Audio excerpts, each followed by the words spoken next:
Thank you, Mr Speaker. My question is to the Minister of Finance and asks, does he stand by his statement that, quote, the government is playing its part by spending billions on infrastructure which is underpinning the employment of thousands of skilled and unskilled people? The Honourable Bill English. Mr Speaker, yes, I do, and I understand that recent estimates are, for instance, that the program of building on roads of national significance is employing around 8,000 people. A large construction firm told me recently that over 90% of their work was government funded. I don't think there's any doubt at all that the government's multi-billion-dollar infrastructure spending program is well-timed and is employing thousands of people who, in a recession, would otherwise lose their job. Metiria, Turei. Thank you, Mr Speaker. Does the Minister accept... Order. Metiria, Turei. Does the Minister accept that the estimated 20,000 people living in caravans, in campgrounds, garages and boarding houses consider housing to be critical infrastructure? The Honourable Bill English.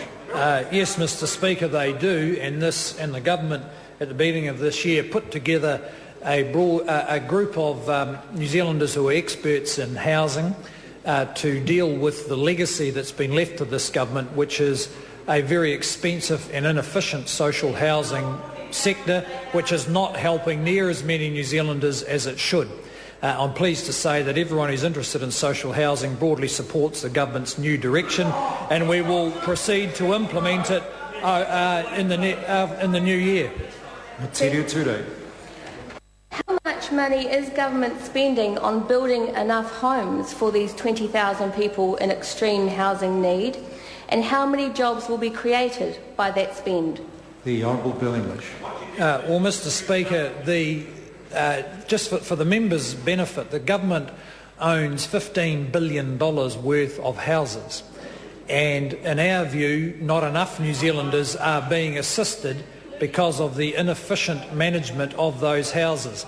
The Housing Advisory Group tell us that round about 30% of those 67,000 houses are the wrong size and in the wrong place or have the wrong people in them.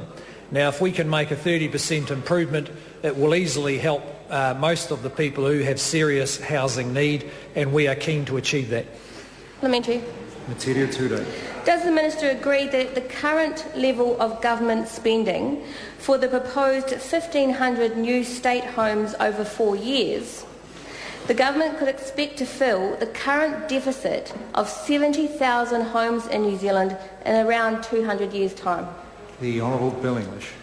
Mr Speaker, we are moving from targeting a fixed number of houses, which was the method of the last 10 years, to targeting needy New Zealanders.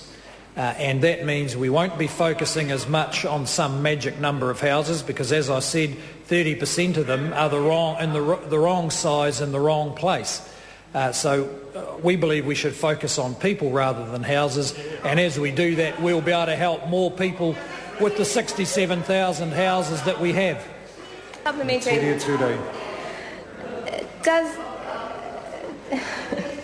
Does the Minister accept that the 375,000 children who live in cold, damp housing at present, which causes them severe illness and great cost to the health system, could be benefited a great deal not by the 1,500 houses over 4 years his government proposes, but by the 6,000 state homes over 3 years at creating 28,000 new jobs that the Green Party has proposed in the Mind the Gap package?